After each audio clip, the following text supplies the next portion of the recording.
Now let me give you one more scenario on setting goals. When I started making my first list, Mr. Shoaff said, "Mr. Rohn, looks like we're going to be together for a while." He said, "I've got a suggestion for you." He said, "I think one of the first goals you ought to set, you're a 25-year-old American male, sure you've made some mistakes, but now you're on the road to better things. You got a family, worth it. Reasons makes the difference." And he said, "You've got every reason to do this." He said, "Why don't you, among all the goals you're going to set, he said, why don't you set a goal to become a millionaire?" A millionaire. This is America.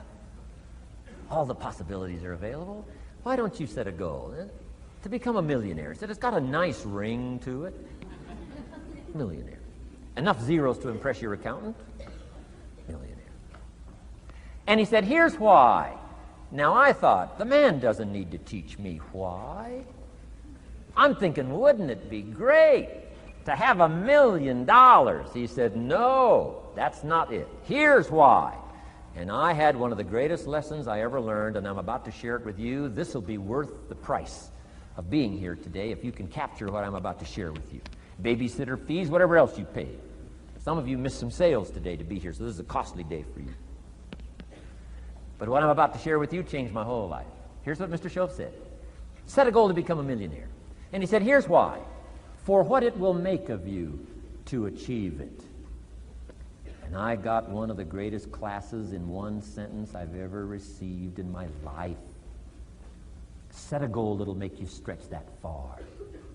For what it will make of you to achieve it.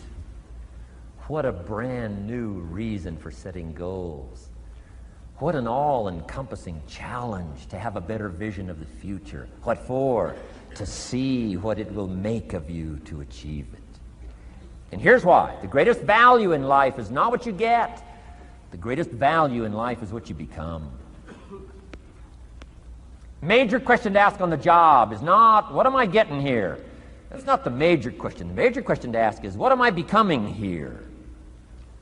It's not what you get that makes you valuable, it's what you become that makes you valuable. So Shoaff said, set a goal to become a millionaire. For what it will make of you to achieve it. Then he said, when you finally have become a millionaire, now, he said, what's important is not the money. I thought, wow, I've got some more to learn. He said, no, Mr. Rohn, I'm telling you honestly, you could just give the money away. Now, I did better than that, right? I told you. I lost it all. I'm rich by the time I'm 31. I'm a millionaire. I'm broke by the time I'm 33. So I didn't have to give it all away. I lost it all. Foolish mistakes I made. I'm a farm boy from Idaho. That early money drove me bonkers. I used to say, how many colors does it come in? I'll buy them all. I went crazy over that first money. I just went crazy. And then I made that one foolish mistake, right? Continuing guarantee. I mean, I'm so naive off the farm. I don't know what continuing means. And a few other mistakes. And by the time I'm 33, I'm broke. Now, I've made and lost millions since then. But what an experience that was. And I'm telling you, the man was right. When I finally was broke at age 33, guess what I discovered? My money did not mean that much. It represented only a fraction of all my assets. Shoaff said, once you become a millionaire, Mr. Rohn, you can give all the money away. Because he says, what's important is not the money. What's important is the person you've become. Now, let me give you the key phrase on setting goals. Set the kind of goals that will make something of you to achieve them. Set the kind of goals that will make something of you to achieve them.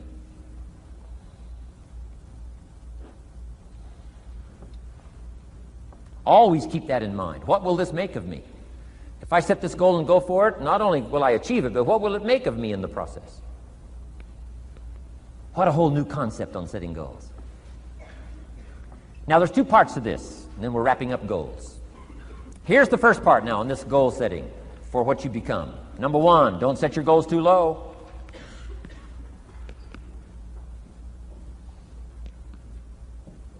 Interesting, we teach in leadership. You'll find it on the cassettes. Don't join an easy crowd. You won't grow. Go where the expectations are high. Go where the demands are high. Go where the pressure's on to perform, to grow, to change, to develop, to read, to study, to develop skills. I belong to a small group. We do business around the world. You cannot believe the expectations at that level. What we expect of each other in terms of excellence, far beyond average. Why? So that we can each grow, so that we can receive from the group, we can contribute to the group, something unprecedented. It's called living at the summit. Go where the demands are high. Go where the expectations are strong, so that it'll provoke you, push you, urgently insist that you not remain the same for the next couple of years, the next 5 years, that you'll grow and change. So don't set your goals too low. The guy says, well, I don't need much. Well, then you don't need to become much.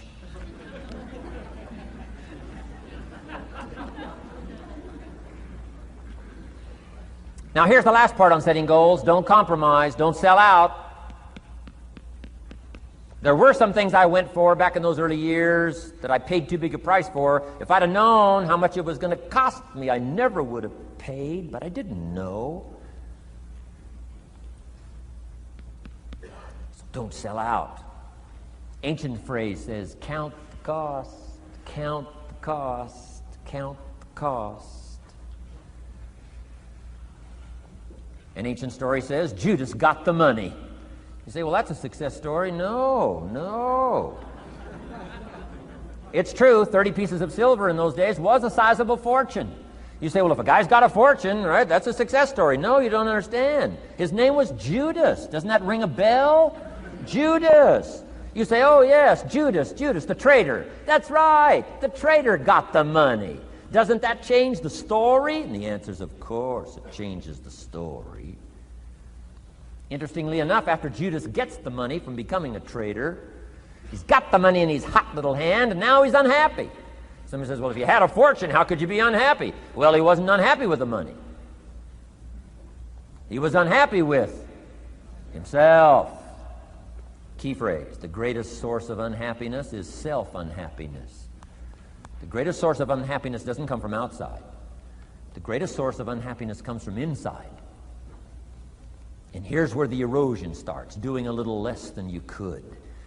That's where the beginning little infection of unhappiness starts, doing a little less than you can, not feeling that good about yourself. So don't let that happen. Judas is unhappy. He says, what'll I do? He says, oh, I'll just take the money back. Walked in where he got the money and said, here, take this money, I'm unhappy. They said, heck with you, Judas. We got what we wanted, you got what you wanted, out. They threw him out with his money. Judas says, well, what'll I do now? He says, oh, clever. Should have thought of this first. I'll just throw the money away. And he proceeded to throw his fortune away. Why would he throw his fortune away? He was so unhappy with himself. And that's not even the end of the scenario. After he threw his fortune away, he couldn't change what he became, a traitor. And now, in total abject frustration, he goes out and hangs his worthless self, which all traitors should do, save the state the money.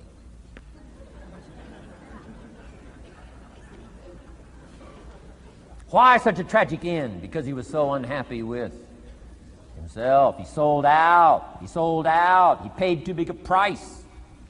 Ancient script sums it all up and said, what if you gained the whole world and it cost you your soul? Too big a price to pay if you got the whole world. Don't sell out. Don't compromise your values. Don't compromise your virtues. Don't compromise your philosophy. Key. Here's the key word, beware. If Judas could speak back, he'd probably say beware. Two good words from ancient script. One, behold, the positive word. Behold the possibilities, behold the opportunity. Behold the drama, behold the awesomeness, behold the uniqueness. Behold the majesty, behold. What a good word. But here's the other word, beware. Don't sell out. Mark well what you become in pursuit of what you want. But I'm inspiring you, hopefully, to set the kind of goals that'll transform your life, make you far better than you are, far stronger than you are. Okay. Isn't this good advice? This is such good stuff. I should have paid to get in, right? Fabulous.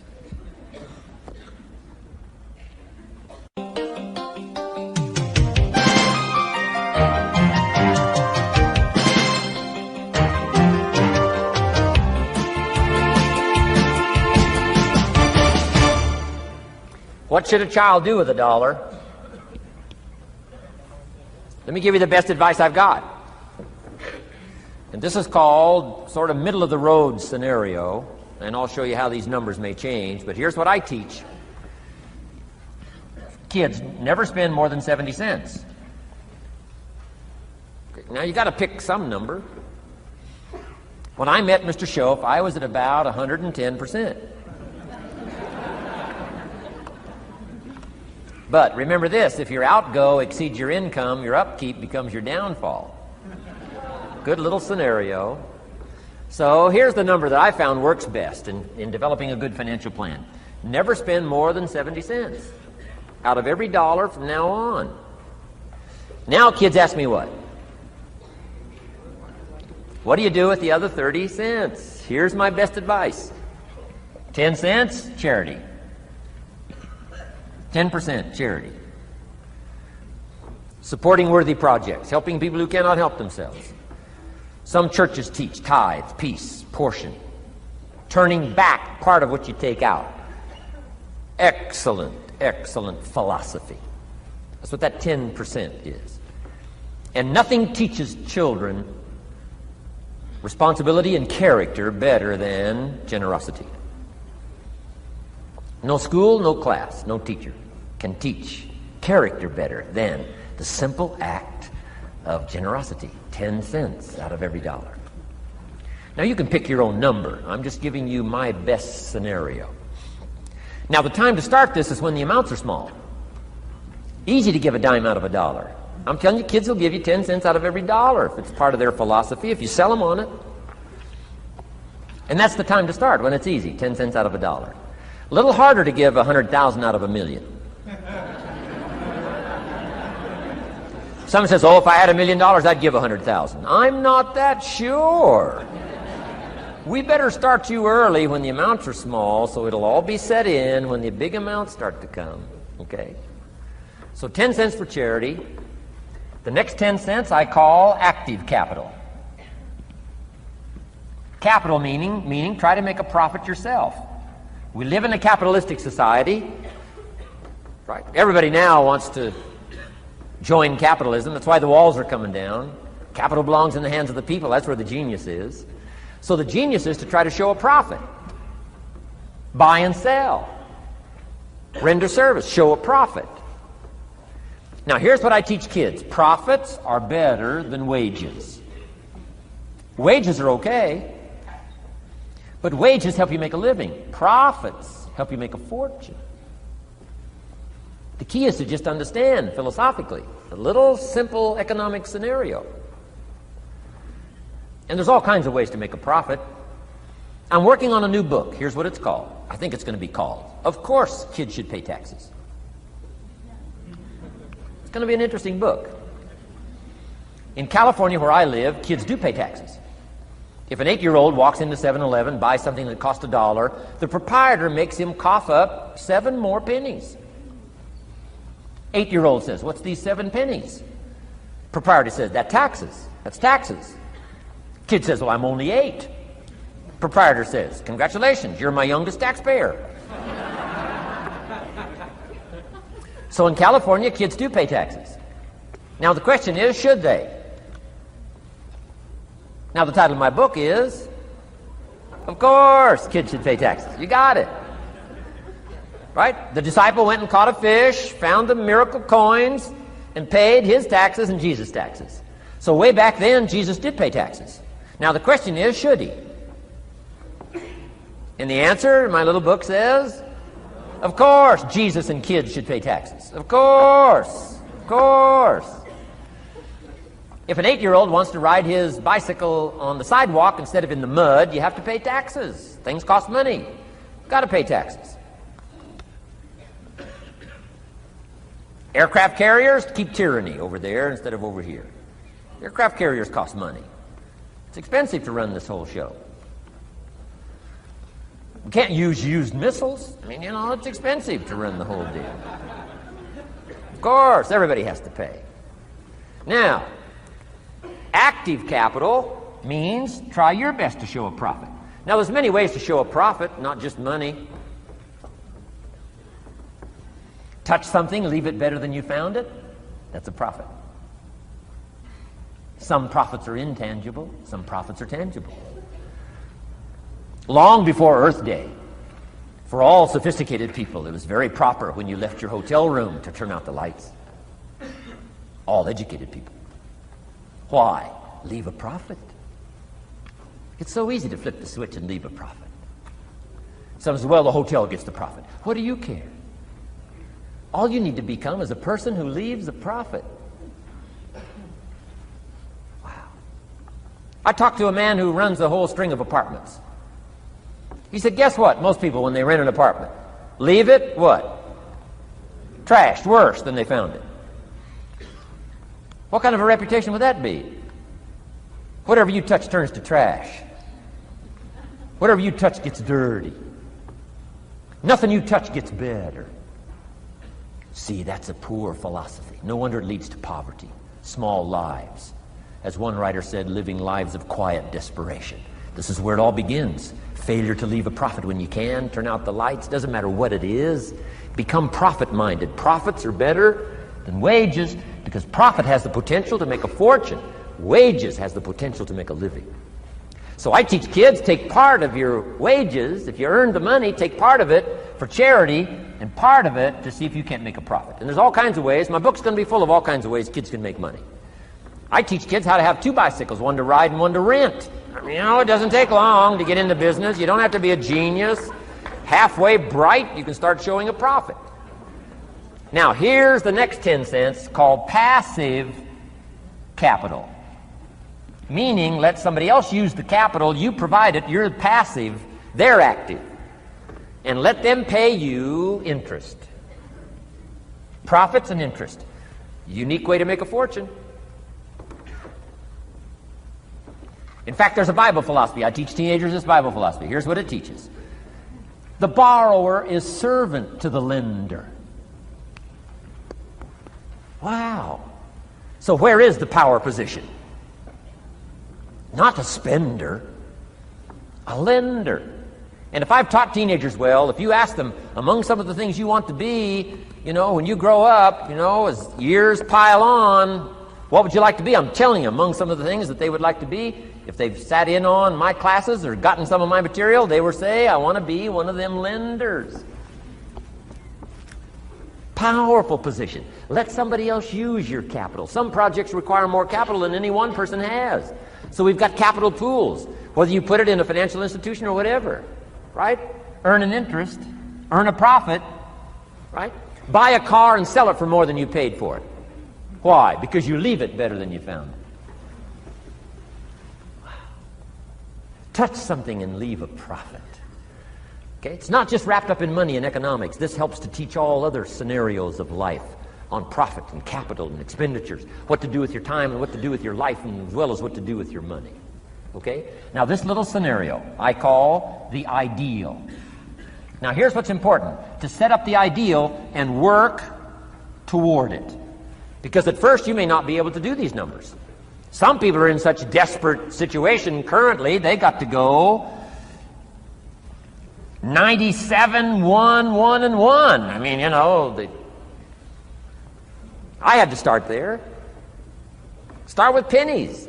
And remember, it's not the amount that counts. Mr. Schoaf gave me the clear situation. Here it is. It's not the amount that counts, it's the plan that counts.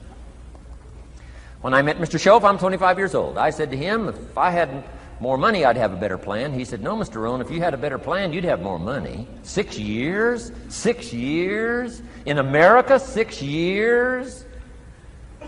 Come on, it's not the money, it's not the amount, it's the plan that counts.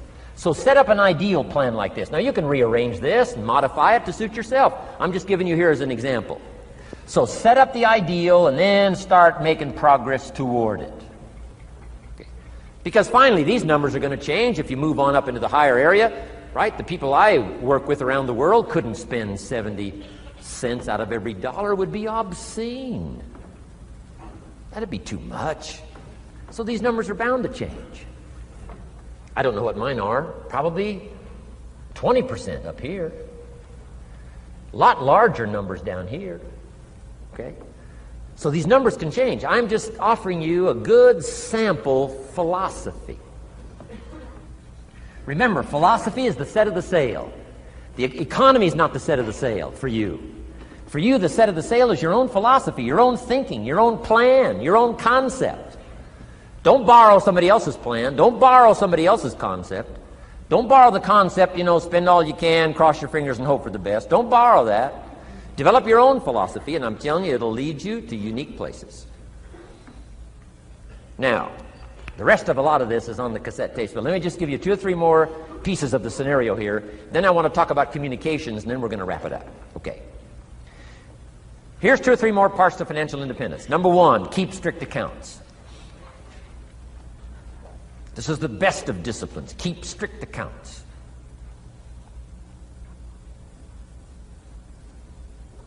Did you ever hear this expression? I don't know where it all goes. Did you ever hear that?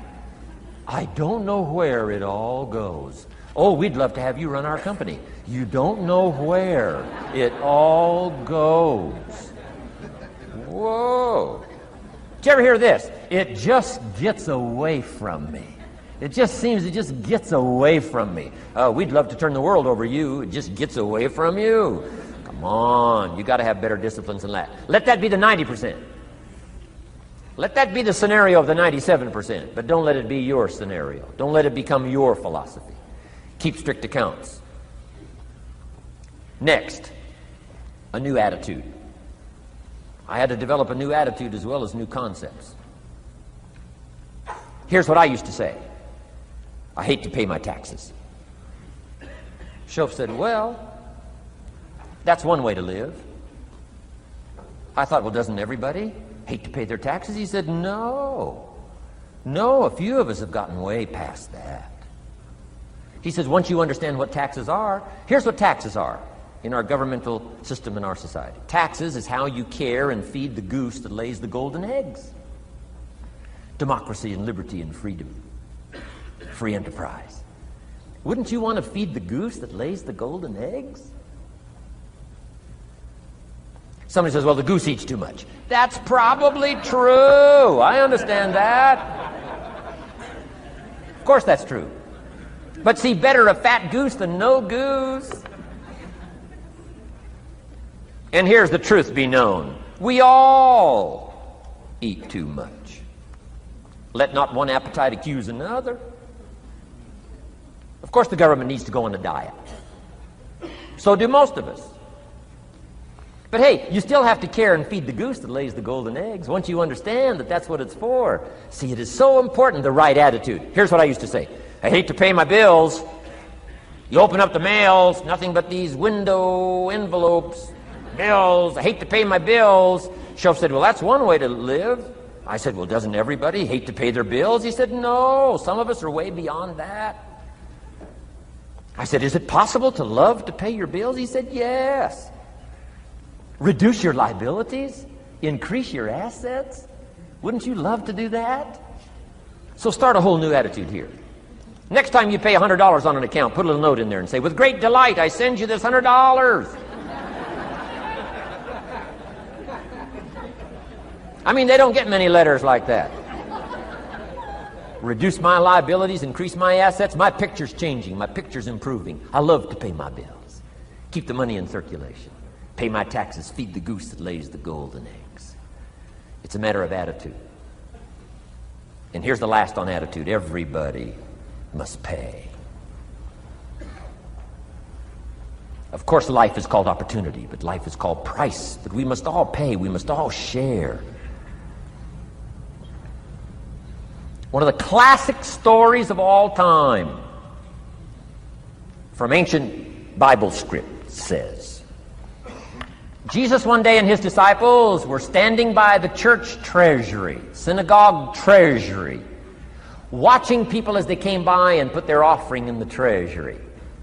That wouldn't be a bad idea. Jesus and his disciples standing by the treasury while everybody walks by. Jesus says, how much was that? How much was that? Interesting. And the story said some people came by, put in big amounts. Some people came by, put in modest amounts, average amounts. And the story says, then a little lady comes by and puts in 2 pennies in the treasury. Jesus says to his disciples, look at that. Look at that. His disciples said, 2 pennies, 2 pennies. What's 2 pennies? Jesus said, no, you don't understand. She gave more than everybody else. They said, 2 pennies is more than everybody else? He said, yes. Because I'm certain that her 2 pennies represented most of what she had. And if you give most of what you have, then you've given the most. Wow. What a lesson to learn. It's not the amount. It's what it represents of your life that counts. Now let me give you the wisdom of the scenario that did not occur. And this is the greatest of wisdom. And in my own particular, peculiar brilliance, I have the ability to record for you what was not recorded in the scenario of the story. Here's what did not occur, which may teach us one of the greatest of the wise things that was taught in this scenario. Here's what did not occur in the scenario. Jesus did not reach into the treasury and get this little lady's 2 pennies and run after her and say, here, little lady, my disciples and I have decided that you're so pitiful and you're so poor that we've decided to give you back your 2 pennies. I'm telling you, that did not occur. If it would have occurred, she would have been what? Insulted. She would have rightfully said, I know my 2 pennies aren't much, but it represented most of what I had. And would you insult me by not letting me contribute what I wanted to contribute, even if it's only 2 pennies? I'm telling you that did not occur. Here's part of the wisdom of the story that was not recorded. Jesus left her pennies in the treasury, meaning everybody has to pay, even if it's only pennies. That's the key. And whether you start with pennies or whether you start with dollars or whether you start with nothing, remember, part of the scenario is to spend, of course. Part of the scenario is to invest, and part of the scenario is to show a profit, and part of the scenario is to help take care of people who can't take care of themselves. If you'll set up your own philosophy, I'm not asking you to buy my philosophy. I'm not asking you to adopt my numbers. I'm only wanting to provoke you to think, for you to come up with a splendid economic philosophy that's got you up early and got you up late, has got you thinking and pondering ways to use your resources and turn it into the dreams you want for the future. And that's my little story on financial independence. Okay. Here's the next to the last subject, communication. How to affect other people with words. I've got just a little 4-point program here for you to consider. The whole expanded version now, 3 days, right? 3 days of all this is in that package that you're taking home. So this is called an abbreviated version of all the rest, this 1 day, video day. 4 steps to good communication. Here's number 1, first of all, words can work miracles. That's why communication is so important. Words can work miracles. Words are powerful. Words are almost godlike. In fact, ancient script says the Word was God. God was the Word. Wow, words and God. I said to my Israeli audience last year, in the beginning, the story of creation is unique. It says, in the beginning, Jehovah God spoke and said what? Got some students here, I'm sure. In the beginning, Jehovah God spoke and said what? Let there be light. And what? There was light. Wow. Wow. It looks like words create light. Is that possible? I'm telling you it's possible. Humans can get pretty close. What if somebody can't possibly see how they could do well, how they could become successful, how they could transform their lives and their health, their future, and their finances, spiritually, and every other way? They can't see, and you come along and share your story, and maybe borrow some other stories. And by the time you get through with a good presentation to this person, they say, now I can see. Before you got here, I was blind. I was in the dark. And while you were talking, some things dawned on me. Is it possible to create light with human intelligence, with words? And the answer is, of course, of course. Here's part of the spectacular opportunity as a human being. One person talking to another. It's got so much power, so much potential. A mother talking to a daughter, a father talking to a son, salesperson talking to a client. Nothing more magical and powerful, awe-inspiring than words have the ability to dramatically affect people's lives and futures. So become a good communicator. Let me give you some good keys to good communication. Here's number one: have something good to say. Communication starts with preparation. Getting ready to speak this year, getting ready to speak next year. Attend the classes, read the books.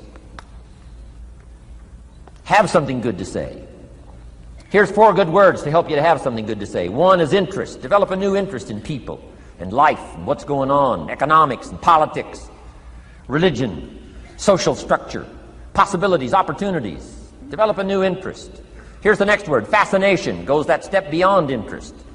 That's why kids learn so much that first 6 years. Fascination. Adults are walking on ants. Kids are saying, don't walk on these ants. I'm studying these ants. I'm looking at these ants. Kids are so fascinated. How come an ant can carry something bigger than he is? Wow. That's how come they learn so much. They're fascinated. And here's another little clue I've learned. Turn frustration into fascination if you can. You'll learn more. I've worked on this. I'm pretty good at it. Out in Los Angeles, I'm on the freeway. My airplane leaves in 45 minutes. The traffic is moving not 1 inch. I am now fascinated. I'm telling you. Now, it doesn't work every time. That's true, but every time it does work, I'm telling you, you'll come away with more. Learn to be fascinated instead of frustrated if you possibly can. Turn that little scenario on for yourself. Next is sensitivity. You got to understand, we use the phrase, where people are coming from, where they've been, what's going on. Sensitivity training is so important. People not like you, people that have got challenges and problems and difficulties, you got to do your best to be sensitive to other people, where they find themselves, the pit they might be in currently, what's going on. Be sensitive to that. Here's 2 of the greatest things said about Jesus. 1, it said he was touched. He was touched by where he found some people. He was touched by the misery he found some people in. He was touched. He was touched. And here's the other word. He was moved, it said. He was moved, touched and moved. If you really want to communicate well, you got to be touched and moved. Not just by your own drama of life, but by the drama you know is going on in other people's lives. Sensitivity. How does an adult 40 talk to a child who's 12? You got to be sensitive. Not just to your current situation. One of the best ways to identify with a child who's 12 and you're 40 is remember when you were 12. Go back, remember the scenario and let it hit you again, let it touch you again. I don't have any problems with 12-year-olds. I remember almost every day of being 12. 12's a unique year. 1, you're not 13. I mean, you know. If I heard it once, I heard it 100 times. Of course you can't go, you're not a teenager. Wow, I can't wait for this year to be finished. Remember, that's part of sensitivity. Remember. Apostle. One who became an apostle, leader of the Christians, was once Saul from Tarsus, hater and killer of the Christians. After he was converted, became a leader, became Paul apostle, revered. Why was he so effective in his language, in his ability to touch people with his words and with his presence? If you read part of the scenario of his history, he gave an account of his own life and said, here's why I think I'm so effective. I remember the pit I came from. Sure, they call me apostle, but I used to kill these Christians, and I never forget that. If I want to get in touch with other people's difficulty, I got to remember my own difficulty. Let it hurt again. That's what makes a good performance. A good actor, a good actress. The emotion close to the surface from the remembrance of things past. And then well-chosen words delivered with emotion. Powerful. The last word is knowledge. You just got to go through exercises like this. Take the notes. Work hard. Roll up your sleeves. Go to work. Gather the knowledge in journals. Gather the knowledge in notebooks. Gather the knowledge in a library and cassettes and videos and every other means. Gather knowledge. Don't be lazy in learning. A major part of communication is preparation. Now here's the next part of good communication. Say it well. One is having something good to say, and number two is saying it well. Let me give you a quick list on saying it well. Number one, sincerity. Best place to start if you want to communicate well is let your sincerity show. Next is repetition, the mother of skill. I've been at this 33 years. Someone says, well, you give a pretty good seminar. I should. 33 years? 33 years. Repetition. Next, brevity. Sometimes you don't need many words if you're totally sincere, I'm telling you. Jesus' presentation in gathering up his team called disciples was fairly short. He just walked around the countryside, took a look at somebody and said, you follow me. That's brief. I mean, that's short. Now, why could he get by with such few words? And this takes care of a lot that I've tried to share with you today called personal development. Here's why I think Jesus could get by with such few words. For all that he was, that he didn't have to say. Take that scenario home. For all that I am, that I don't have to say. Just a few words could be dynamic in affecting someone else's life. A child, a business colleague, a sales client. Next, vocabulary. Got to work on your vocabulary. Some of my friends took a survey among prisoners working on some rehabilitation program. They weren't particularly looking for this, but here's what they found. There's definitely a relationship between vocabulary and behavior. And here's what they found out. The more limited the vocabulary, the more tendency to poor behavior. And when you think about it for a while, it makes sense. Words are a way of seeing. And if you don't have a good vocabulary, you can't see very well. Can you imagine the mistakes in judgment when you can't see very well? Next, words are a way of expressing what's going on in your head, what's going on in your heart. What if you can't see well and you can't express well?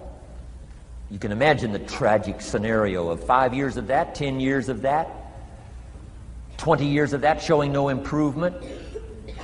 Behavior now becomes a major problem. And that person's world gets smaller and smaller and smaller. Why? They can't see and they can't express.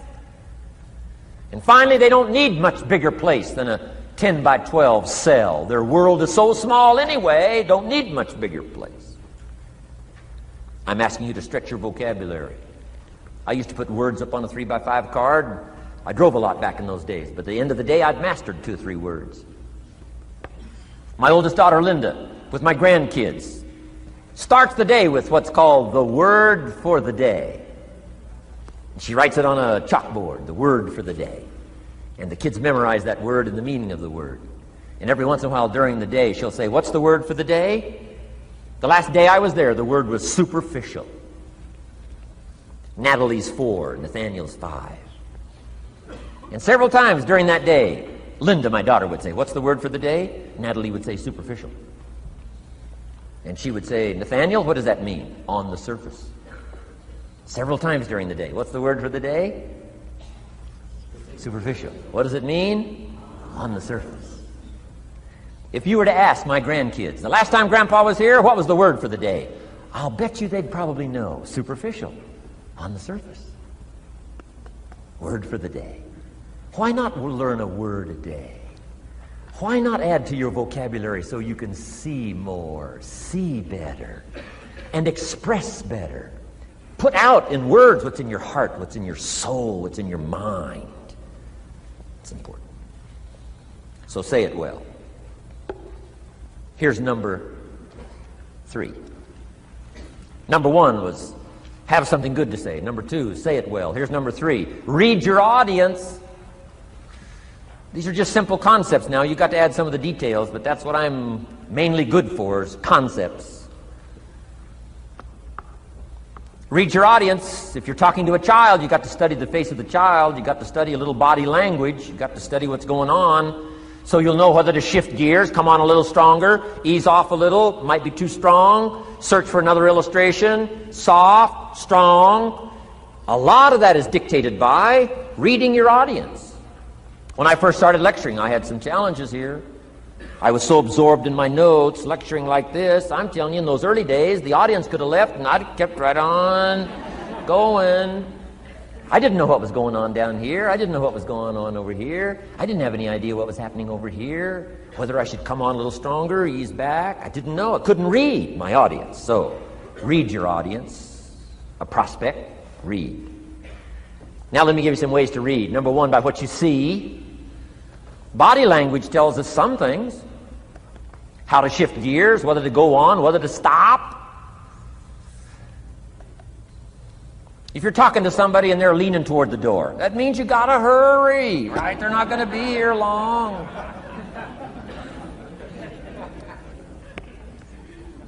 Body language. Guy's got his arms folded, chin tucked down. You got your work cut out for you. You're gonna have to reach deep in your bag. Find some extraordinary stories. This one's not gonna be easy. What tells you that? Reading what you see. Here's the next one. Read what you hear. You've got to read a child's impatience. Kids don't mind telling you whether they're bored or impatient. Kids' attention span is short. Doesn't last long. You've got to get it said. You start talking to a child, 30 seconds they say, "How long is this going to take?" Whoa. Read. Listen. Listen for the response. Now you'll know whether to shift gears, change your language, find a new illustration, soften, stronger. Read your audience. Read what you see, read what you hear. And here's one of the most important. Read what you feel.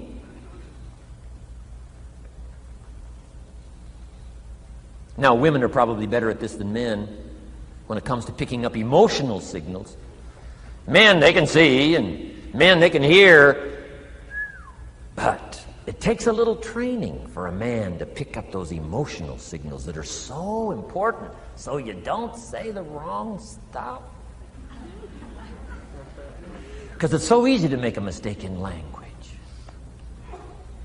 What if you meant to say to someone you care about? What if you meant to say, "What's troubling you?" And instead you said, "What's wrong with you?"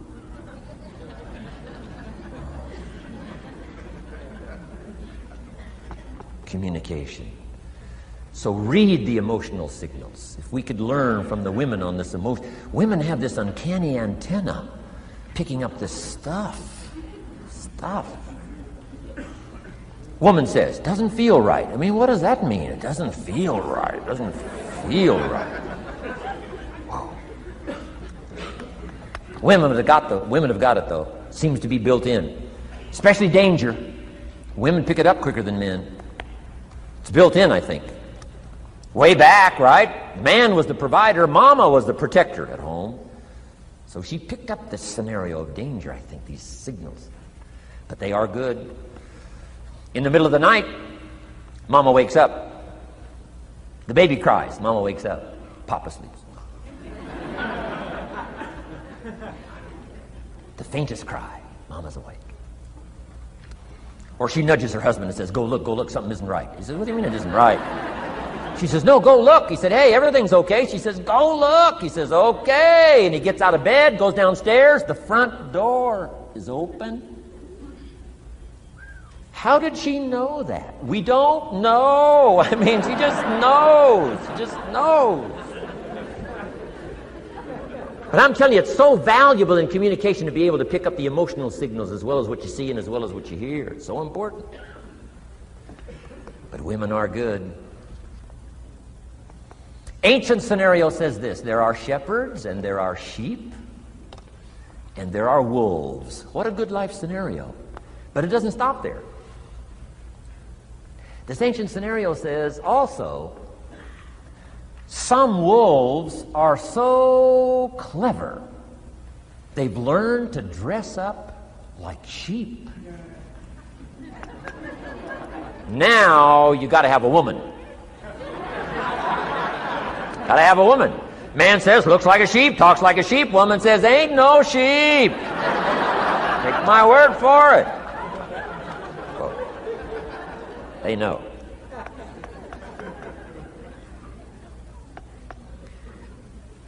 Read. Pick up the signals. Don't ignore the signals. Develop this personal development scenario, communication, financial independence, and all the rest. Now here's the last part: intensity. Words mixed with emotion. Words mixed with hate. Words mixed with love. Words mixed with faith. Words mixed with courage. That's what's powerful. Words have a certain effect, but words loaded with emotion have an incredible effect. If I had a little straight pin, if a guy buys a shirt, it's got all these little pins in it. I take out all these pins. If I took one of those little straight pins and I threw it at you, and let's say it reached you and hit you in the face or hit you in the hand, you'd feel it. This little straight pin, you'd feel it. That means I got you with my words. But what if I took that little straight pin and wired it to the end of an iron bar about that long? See, I could drive that pin through your heart. The pin is the words, the iron bar is the emotions. The emotions. Here's the best I could share with you. Put more of you into what you say. Don't be casual in language. Don't be casual in words. Casualness leads to casualties on the freeway and in communication. Don't be lazy in learning good communication. And put more of you. Now here's the last thought. The emotions must be measured. It can't be too much for the occasion if it's not called for. In leadership we teach, don't shoot a cannon at a rabbit. It's effective, but you've got no more rabbit.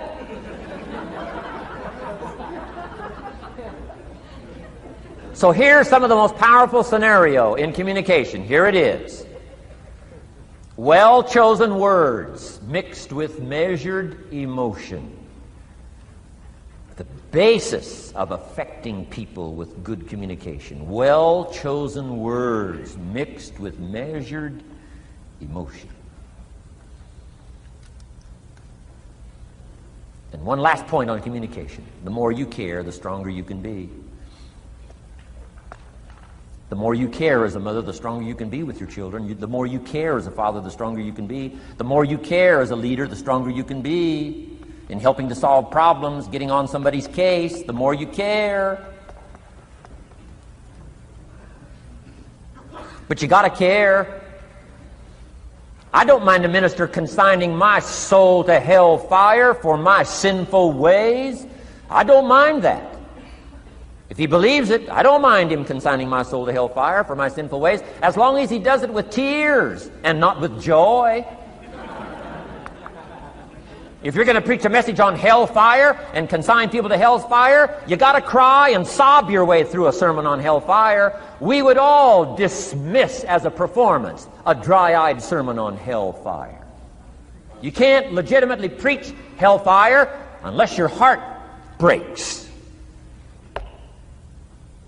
Otherwise, it's a performance. Otherwise, we could all dismiss it.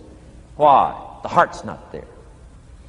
There are some conversations that don't make sense unless they're accompanied by tears. It doesn't mean anything unless it's accompanied by a broken heart. Learn measured emotions. Remember, draw from well-chosen words, expanded vocabulary. Be interested in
pull all this together. I'm telling you, your ability to touch other people will grow day by day, week by week, month by month, year by year.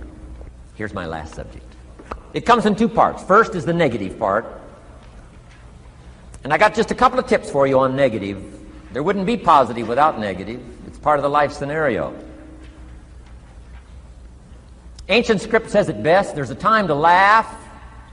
And once you've learned to laugh, just keep on laughing. No. Just get another positive book. No. There's a time to laugh, what?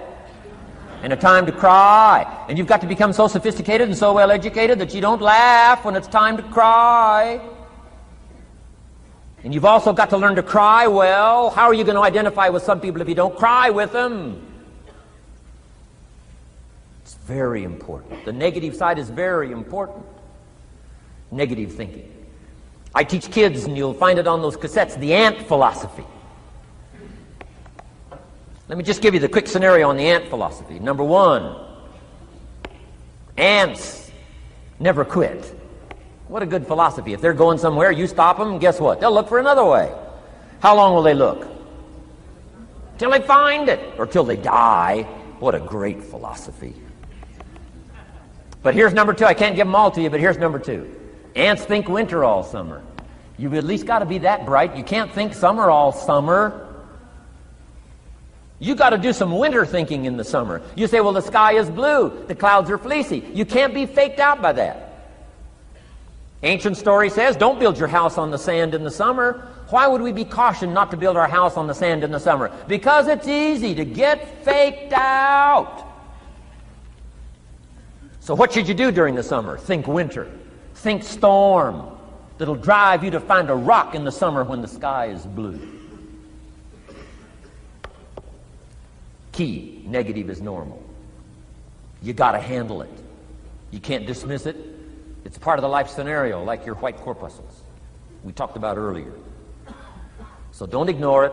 Let it be part of the scenario. Here's the key. Learn to master it. Negative is not to be ignored. It's to be mastered. It makes us better than we are to wrestle with it. It makes us better than we are to be alerted to tyranny that moves into Kuwait, or ignorance that moves into your life, or procrastination that moves in and robs you of your fortune, or poor health that's going to be the legacy of those who neglect their health disciplines.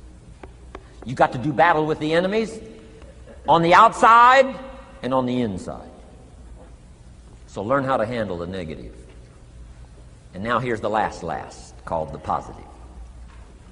Let me give you the day that turns your life around, as quickly as I can. I got 4 parts to the day that turns your life around, and then we're finished for the day. Number 1, disgust. Disgust. Disgust is a negative emotion, but it can have a very positive, powerful effect. Disgust says, I've had it. What an important day that could be. I've had it. Wow. I met a beautiful, powerful, accomplished executive lady in New York. The company invited me to come in. This lady was a vice president, extraordinary lady. I got to know her, and I found out her story. I said, how did you get here? Big income. And she never went to college, never went to university. I said, how did you get here? Executive, powerful, income. She said, well, let me tell you part of the scenario. She said, when I was a young mother a few years ago, she said, one day I asked my husband for $10. And he said, what for?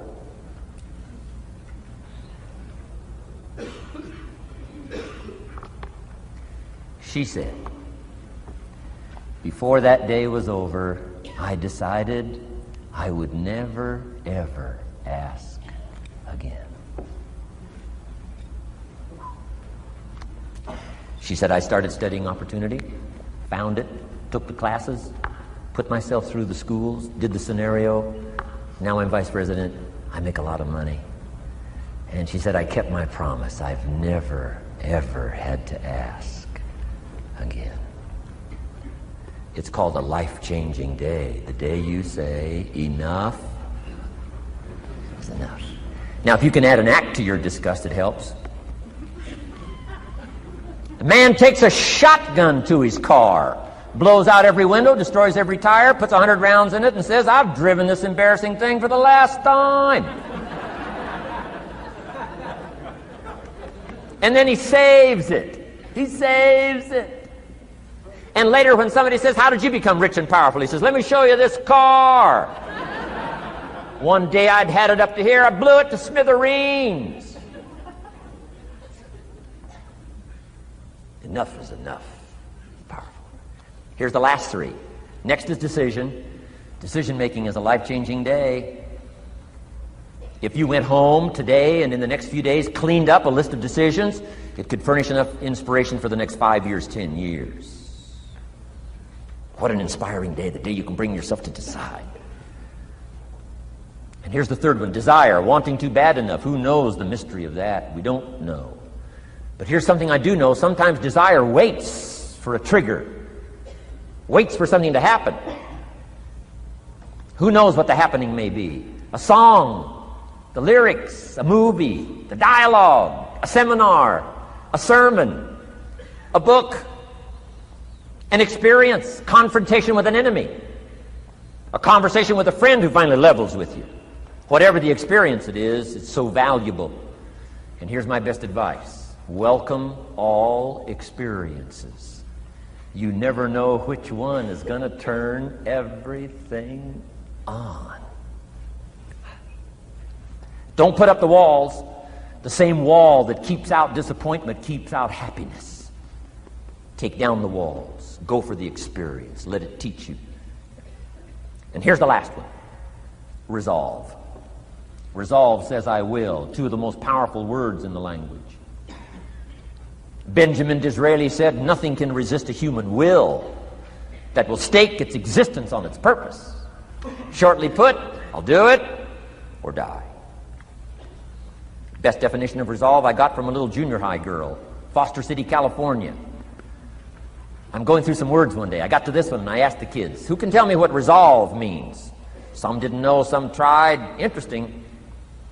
The last one was the best. Little girl about 3 rows back, she said, I think I know, Mr. Rohn. I said, what? She said, I think resolve means promising yourself you will never give up. I said, that's the best I've ever heard. She's probably giving seminars somewhere today, right? I mean, that's the best I've heard. I asked the kids, how long should a baby try to learn how to walk? How long would you give your average baby? Before you say, hey, enough's enough. No. Any mother in the world would say, you're crazy. My baby is going to keep trying what? Until. What a magic word. I want you to write it down. Until. Promise yourself you'll read the books until your skills change. You'll go to seminars until you get a handle on it. You'll listen to it until it makes sense. You'll go for it until you understand it. You'll practice it until you develop the skill. Never give up until, however long that is. Step by step, piece by piece, book by book, word by word, apple by apple. Walk around the block, walk around the block. Go for it. Don't miss the chance to grow. And resolve that you'll pay the price until you learn, change, grow, become. Then you'll discover some of life's best treasures when you pay that price. Now here's my last word to you. As leaders in the community, I'm sure you are. Parents, the greatest challenge of leadership is parenting. Whether you're in sales or management, wherever I've found you today, I want to give you, from my heart to you, what I wished you would do from this seminar today. And if I've inspired you to do this part here, among all the other things I've talked about, I would have considered it worthwhile to leave my family, fly away from my home, drop down into Fort Worth, Dallas, and spend one of my very precious days with you. If I can accomplish this, it'll all be worthwhile. It comes in two parts, and here it is. One, learn to help people with their lives, not just their jobs. Learn to help people with their lives, not just their skills on the job. Touch people with a book, touch people with a poem, touch people with some words. Don't fail to say something that could be meaningful. Help people with their lives, help them set their goals. Help them with their dreams, help them with the future, help them with errors, help them with mistakes. Help people. Help your kids not just get along, not just hang in there, not just try to hold the family together. Try to build lives with communication, build lives with setting goals. Help your kids with their lives, not just their homework, their lives. And here's my last one for you personally, because I'm probably one of the best examples of this standing before you in this auditorium today. Here it is. Ancient script says, if you work on your gifts, they will make room for you. If you work on your gifts, they will make room for you. Wow. Look where my gifts have brought me today, to this room. A chance to invest in this many lives.